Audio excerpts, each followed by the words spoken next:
오늘 우리에게 주시는 하나님의 말씀은 출애굽기 4장 24절에서 31절까지의 말씀입니다. 모세가 길을 가다가 숙소에 있을 때 여호와께서 그를 만나사 그를 죽이려 하신지라. 십보라가 돌칼을 가져다가 그의 아들의 포피를 베어 그의 발에 갖다 대며 이르되 당신은 참으로 내게 피 남편이로다 하니 여호와께서 그를 놓아 주시니라. 그때 십보라가 피 남편이라 함은 할례 때문이었더라.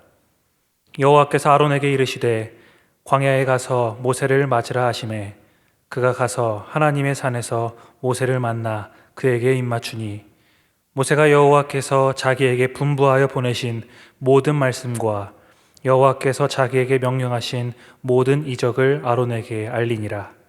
모세와 아론이 가서 이스라엘 자손의 모든 장로를 모으고 아론이 여호와께서 모세에게 이르신 모든 말씀을 전하고 그 백성 앞에서 이적을 행하니 백성이 믿으며 여호와께서 이스라엘 자손을 찾으시고 그들의 고난을 살피셨다 함을 듣고 머리 숙여 경배하였더라. 아멘. 오늘 살펴보게 될 본문에는 읽는 우리를 당황하게 하는 내용이 담겨 있습니다. 바로 24절부터 26절까지의 내용입니다. 성경 속 난제 중에 하나인 이 내용을 풀어보며 어떤 의미를 갖고 있고 또 우리에게 어떤 의미로 다가오는지 함께 나누어 보도록 하겠습니다. 하나님께서 모세를 이스라엘의 구원자로 부르십니다. 자신의 언변의 부족함을 이야기하자 형 아론을 모세의 입으로 세우셨습니다. 하나님께서 모세를 택하셔서 그의 현실적인 어려움을 들어주시고 해결해 주셨습니다. 그리고 모세는 장인인 이드로를 찾아가게 됩니다. 그렇게 가족들과 평범한 생활을 하던 모세가 장인 이드로에게 애굽에 있는 내 형제들에게로 돌아가서 그들이 아직 살아있는지 알아보려 한다라는 말을 합니다. 지금까지 내용을 살펴보면 하나님께서 모세를 부르셨고 모세는 그 말씀에 순종하여 평범한 일상을 뒤로하고 그동안 특별한 교류도 없었던 민족의 사람들을 형제라 부르며 떠나가는 중입니다. 어떤가요? 칭찬받아야 할 상황 아닙니까? 그런데 24절의 내용을 보십시오. 모세가 하나님의 말씀을 따라서 길을 가다가 숙소에 있는데 하나님이 그를 죽이려 하시는 장면이 나옵니다. 이 상황이 이해가 되십니까? 이 내용은 오랫동안 난제로 자리 잡고 있었습니다. 그럼 본문을 자세히 살펴보면서 우리가 내용을 이해해 보도록 하겠습니다. 24절을 보시면 여호와께서 그를 만나사 그를 죽이려 하신다라고 합니다. 우리가 보는 성경뿐만 아니라 히브리 원어에도 모세라고 기록되어 있지 않고 그라고 하는 표현이 쓰입니다. 바로 여기서 논란이 생깁니다. 당연히 모세라고 생각을 할 수 있지만 모세라면 갑자기 왜 하나님이 이러시는가? 라는 의문이 듭니다. 25절을 보시면 아내 십보라가 아들의 포피를 베어내고 26절에 하나님이 그를 놓아준다 라고 하는 내용이 뒤이어 나옵니다. 그래서 그가 모세인지 아니면 모세의 아들인지 우리를 헷갈리게 하는 겁니다. 하나님께서 지금 갑작스럽게 죽이려고 하시는 것도 이상하고 모세를 죽이려고 하신 거라면 대체 무슨 이유 때문인지, 그리고 십보라는 대체 왜 아무런 지시도 받지 않았음에도 갑자기 아들을 할례시키는 것인지 많은 궁금증들을 우리에게 줍니다. 결론적으로 말씀드리면 24절에 나오는 그는 모세가 맞습니다. 모세가 맞다면 이상하죠? 하나님께서 지금 80년 동안 준비시켰었던 지도자 모세입니다. 그를 지금 죽이려고 하시는 것입니다. 그럼 하나님은 대체 왜 이런 행동을 하셨을까요? 그것은 이어지는 그 십보라의 행동을 통해서 그의 아들과 십보라와 연관이 있습니다. 26절에 힌트가 되는 단어가 나옵니다.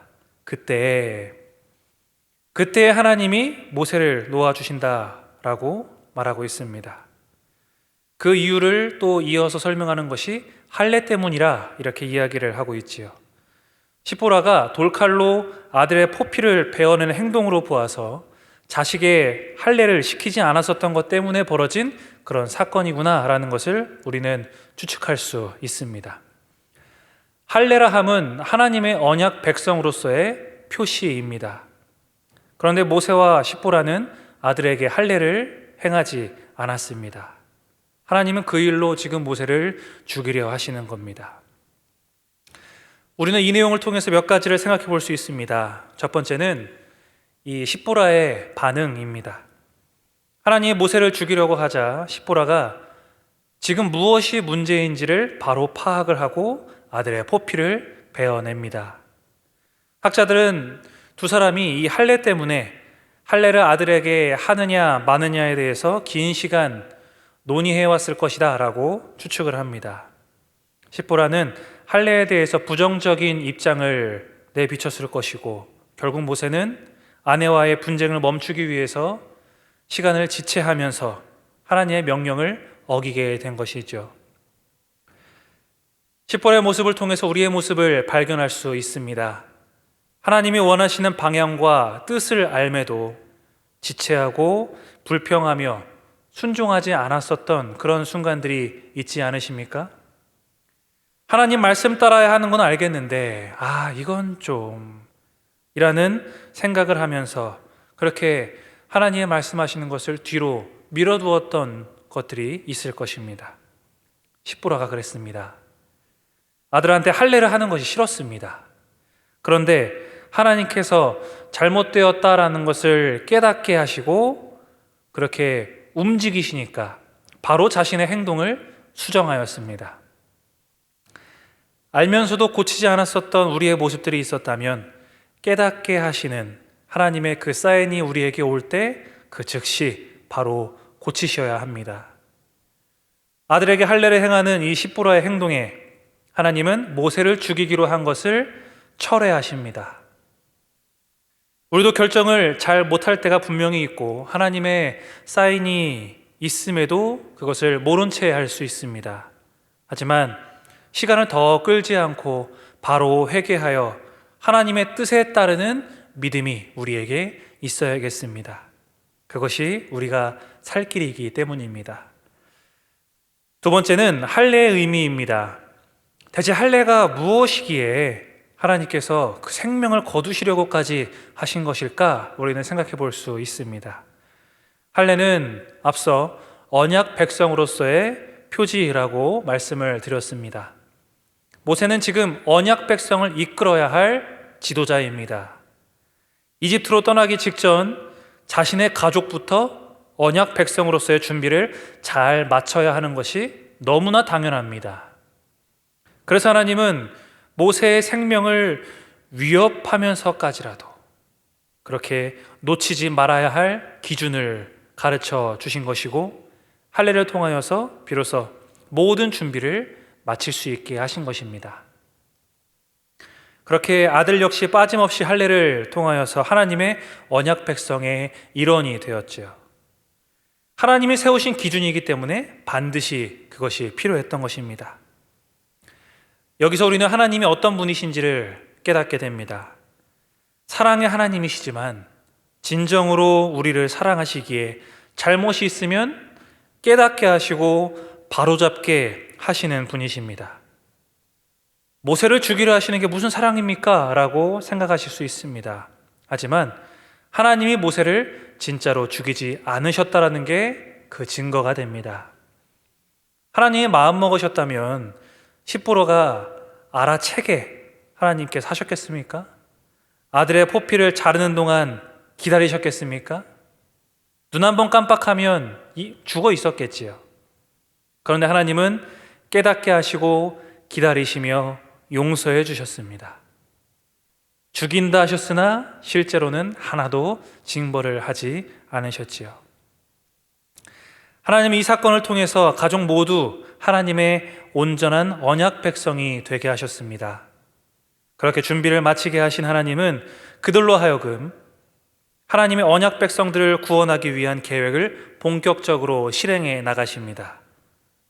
우리가 읽은 그 내용들, 이어지는 내용에서 모세와 아론이 만나 바로를 향해서 찾아가는 것처럼 말입니다. 하나님은 우리의 불순종도 사용하시어 선한 길로 이끌어 가시는 분이십니다. 우리를 돌아보게 하실 때 하나님을 의심하거나 원망하지 마시고 더욱 신뢰하는 믿음을 보이시길 바랍니다. 그렇게 하나님이 가라고 하시는 길로 담대히 나아가는 신천교회 성도님들이 되시기를 주님의 이름으로 축복합니다. 이 시간 말씀을 생각하면서 기도하겠습니다. 하나님의 말씀에 순종하지 못했던 것이 무엇이 있습니까? 또 하나님의 일을 해나간다고 주님께서 가르쳐 주신 중요한 기초를 놓고 살아갔던 것이 무엇이 있습니까? 깨닫게 하여 주시고 돌이켜 주님의 뜻을 따르게 하여 주시옵소서라고 기도하여 주십시오. 또 담임 목사님과 모든 목회자들을 위하여서 또 이 나라 이 민족 세계 가운데 코로나로 인한 어려움들을 잘 이겨내게 하시고 경제의 위기를 극복해 나갈 수 있기를 이 시간 함께 기도하겠습니다. 기도합니다. 하나님 감사합니다. 하나님 이 시간 주의 말씀을 붙들고 기도합니다. 우리가 순종하지 못하고 나의 생각과 뜻대로 살아갔었던 것이 무엇이 있습니까? 하나님 이 시간 우리를 깨닫게 하여 주옵소서. 주님이 우리를 깨닫게 하실 때 고집부리며 버티는 것이 아니라 돌아보게 하시고 또 발걸음을 돌이키는 믿음을 하여 주시옵소서. 우리가 원하지 않는 길이라 할지라도 하나님이 이끄시는 길이 살 길이며 가장 좋은 길임을 믿음으로 고백하며 나아가게 하여 주옵소서. 이 시간 교회를 위해서 또한 기도합니다. 신천교회가 지역과 세계를 품게 하시고 복음화를 이루어가는 데 앞장서는 교회 되게 하여 주시옵소서. 그 일을 위하여서 복음을 도하고 계시는 담임 목사님과 또 이하 모든 교역자들을 붙들어 주시고 여기까지 강건함으로 맡겨주신 사명들을 잘 감당케 하여 주옵소서. 이 나라 이 민족 세계를 위해서 기도합니다. 질병으로 이 나라뿐만 아니라 온 세계가 신음하고 있습니다. 모든 것이 정상적으로 회복될 수 있도록 주님의 치유의 은혜를 부어 주시옵소서. 지금 병상에 누워있는 자들이 있습니까? 주님의 긍휼하심으로 덮어주사 속히 회복되도록 함께하여 주옵소서. 대통령을 비롯하여 모든 위정자들이 나라를 잘 운영하게 하시고 경제 위기가 지속되고 있으니 주의 도우심으로 잘 돌파해 나갈 수 있는 지혜 주시옵소서. 어려운 시간들이 계속되고 있습니다. 치유와 지혜와 긍휼하심으로 힘입혀 주옵소서.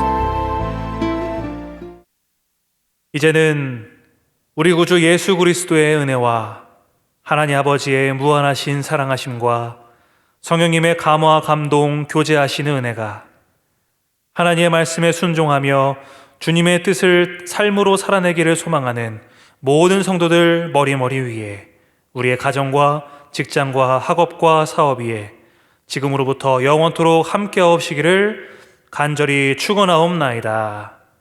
아멘.